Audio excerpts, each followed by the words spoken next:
Good morning, dear children. Welcome to our science class.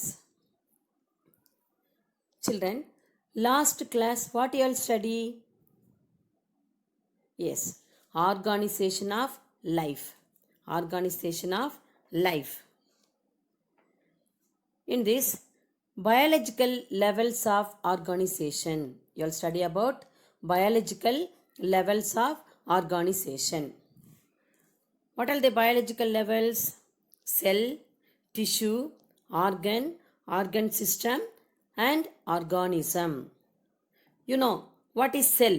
What is cell? Cell is the structural and functional unit of all living organism.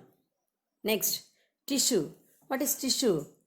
Tissues are group of cells that have a similar structure and act together to perform a specific function. Next, organ.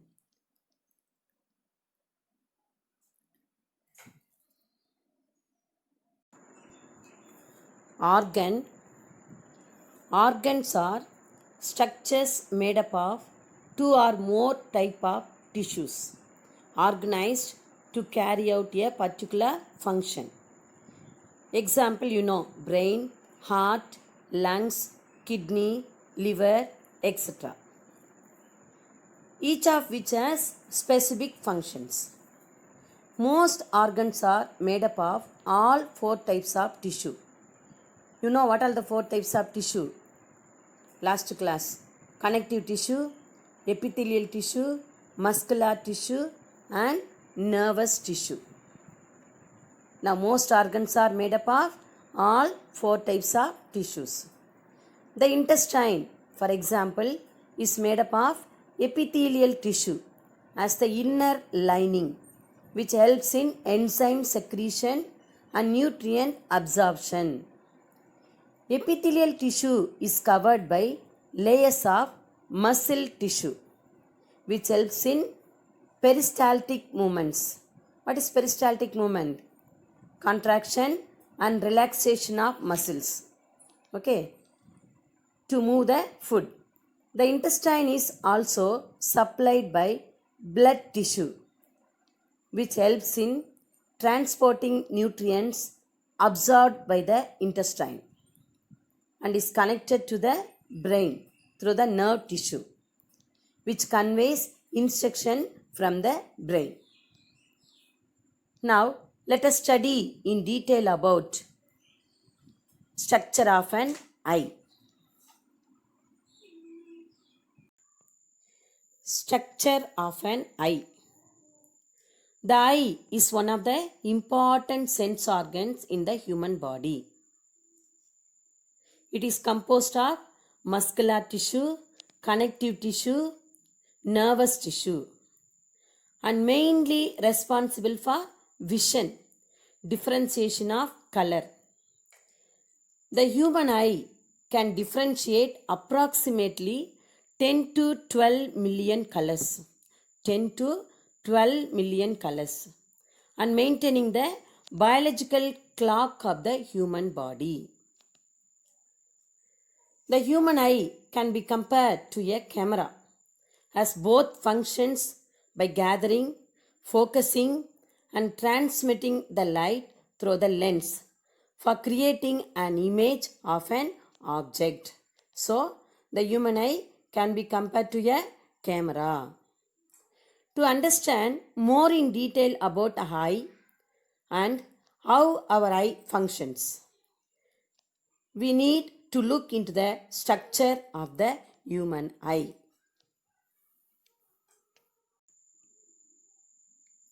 Structure and working of human eye.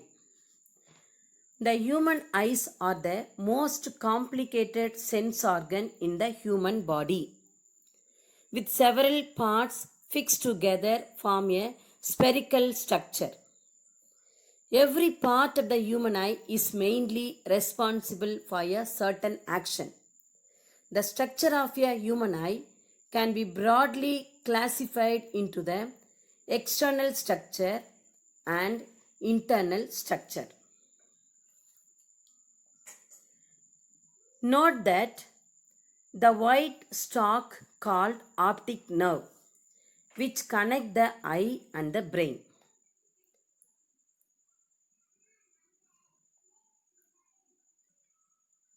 This is the empty eye socket within the cell, which its bony wall inside and bony orbit in front.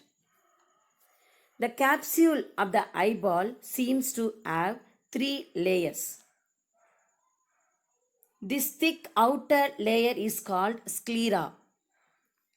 It serves to protect delicate structure within.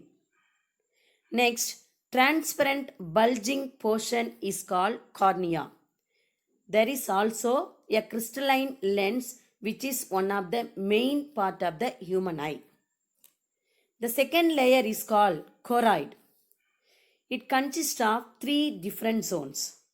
The first zone is called choroid proper, and it is the part that carries nourishment to the tissues of the eye. The next zone is called the ciliary body. This is the broad ring-shaped band of thin muscle fibers, which plays an important role of vision adjustment of the eye. The third zone is well known, iris, which expands and contracts the pupil much like the diaphragm of the camera. The innermost layer of the eyeball is called retina. It is the layer present at the back of the eye where all the images are formed. It is the third and innermost coat of the eye, which is very sensitive to light because of the presence of photoreceptors. Between the lens and the cornea is called aqueous humor. Aqueous humor. It is a watery fluid that is present in the area between the lens and the cornea. The largest space between the eye is called vitreous humor. It is a semi-solid, transparent, jelly-like substance that covers the interior portion of the eyes. It plays an important role in maintaining the shape of the eye and also causes refraction of light before it reaches the retina. The reflected light of the world enters through the crystal transparency of the cornea, pupil, aqueous humor, lens, and vitreous humor, which a clear jelly-like substance fills the middle of the eye and then project onto the photoreceptor of the retina. Center of the retina is a small area is called macula. Macula. Macula is fine pinpoint center of vision. The retina converts the light rays into the signals sent to the optic nerves to the brain. Optic nerves வழியா மெசேஜை எடுத்துட்டு போகும் பிரெயினுக்கு. Continuous adjustment of the pupils and lens regulates the entry and focusing of light. Every blink helps a eye's natural defense system. The tear film retains moisture and maintains visual habitat. Tear glands secrete tear fluid, which contains important natural disinfectant to keep bacteria away, drains through the tear duct into the nose after flushing and cleaning the entire eye surface. And thus, the tear system washes away impurities to maintain eye health.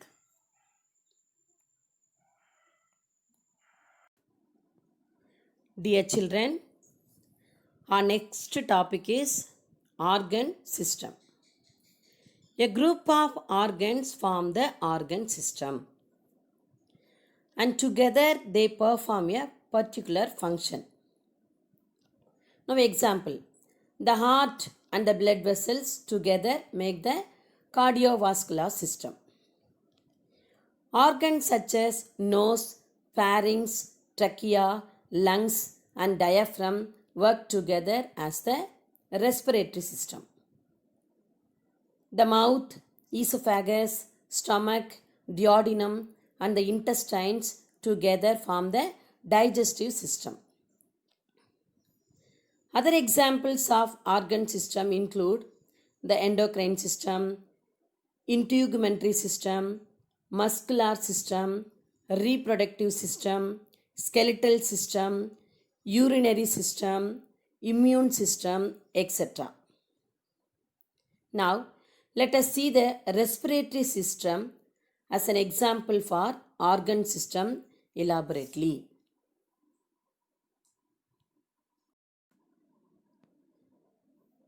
The human respiratory system is a system of organs responsible for inhaling oxygen and exhaling carbon dioxide in humans. Our respiratory system consists of organs like trachea, bronchus, and lungs, which are responsible for exchange of air between the atmosphere and the blood. Together, these organs form what is called the respiratory tract. Let us see the organs of the respiratory tract in detail. First one, the nose. We inhale air through the nostrils, which leads to the nasal cavity. The inner surface of the cavity is lined with the cilia and mucus producing cells, which makes it sticky and moist. The cilia and mucus trap dust and germs and prevent them from going deeper into the respiratory tract. The blood vessels in the nose help to warm the inhaled air.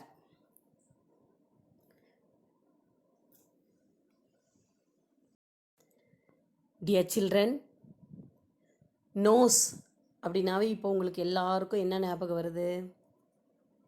S, mask. இப்போ எங்கே பார்த்தாலும், டிவியில் பார்த்தாலும், பெரியவங்க யாரை பார்த்தாலும் என்ன சொல்கிறாங்க? மாஸ்க் போடுங்க, மாஸ்க் போடுங்கன்னு சொல்கிறாங்க. ஏன் அப்படி சொல்கிறாங்கன்னு தெரியுமா? நம்ம ப்ரீத் பண்ணுற ஏர் வந்து நாஸ்ட்ரில்ஸ் வழியாக எங்கே போகுது? இப்போ தான் படித்தோம், லங்ஸுக்கு போகுது இல்லையா? அப்போ நம்ம ப்ரீத் பண்ணுற ஏர் எப்படி இருக்கணும்? ஃப்ரெஷ்ஷாக இருக்கணும். இப்போ யாருக்கு வந்து அந்த COVID-19 இன்ஃபெக்ஷன் இருக்குது, யாருக்கு இல்லை அப்படின்ட்டு நம்மளால் கெஸ் பண்ண முடியாது. அதனால் நம்மளை நம்ம ப்ரிவெண்ட் பண்ணிக்கணுன்னா என்ன பண்ணணும்னா மாஸ்க் போட்டுக்கணும். சரியா? மாஸ்க் போட்டுக்கணும். நம்ம பக்கத்தில் இருக்கவங்களையும் மாஸ்க் போட சொல்லி நம்ம சொல்லணும். ஸோ மாஸ்க் போட்டுக்கோங்க, ஃப்ரெஷ் ஏரை ப்ரீத் பண்ணுங்கள், சந்தோஷமாக இருங்க. Next, the wind pipe. After passing through the nasal cavity, the air enters the pharynx. Then it goes into the trachea or the windpipe, which is an elastic tube extending down the length of the neck and partly into the chest cavity. Between the pharynx and the trachea lies a small air passage called the larynx, L-A-R-Y-N-X, larynx, commonly known as the voice box. The larynx has fold of tissue which vibrate with the passage of air to produce sound.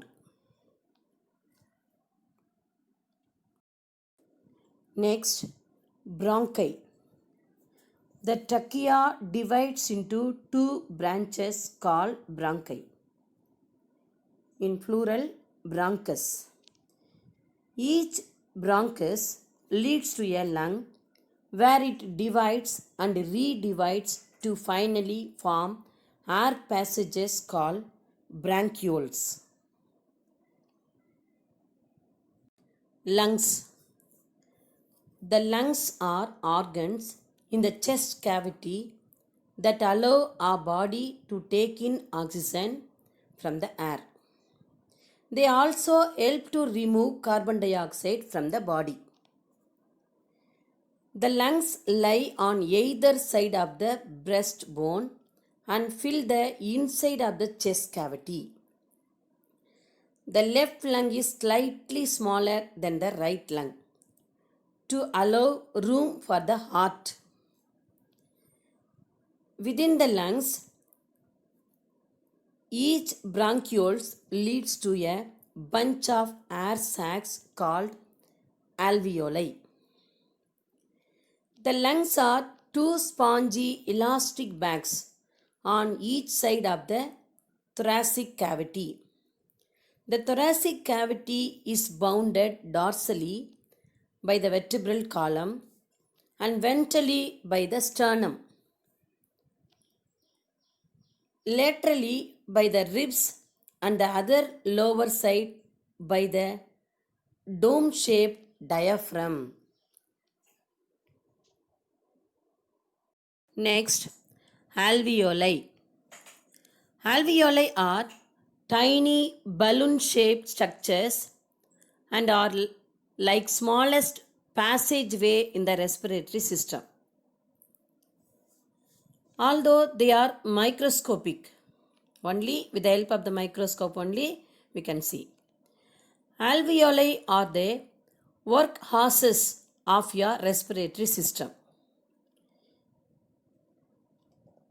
You have about 480 million alveoli located at the end of the branchial tubes.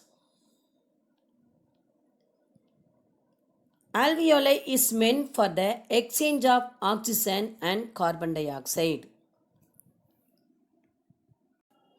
Mechanism of breathing. Mechanism of breathing. First one, inhalation. The process of taking air into the lungs is called inspiration or inhalation.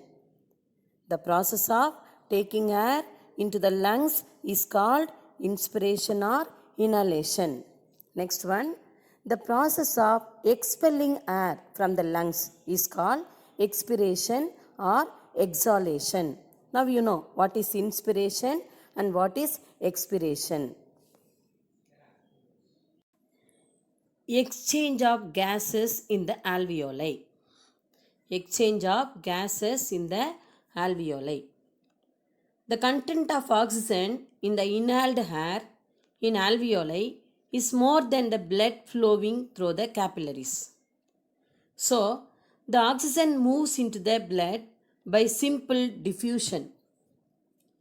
Hemoglobin in the blood combines with oxygen to form oxyhemoglobin.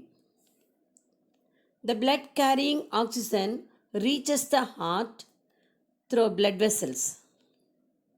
The heart pumps it to all the tissues in the body. The tissue releases carbon dioxide, which is carried back to alveoli by the blood. Carbon dioxide diffuses from the blood to the air in the alveoli and is sent out of the body when the air is exhaled.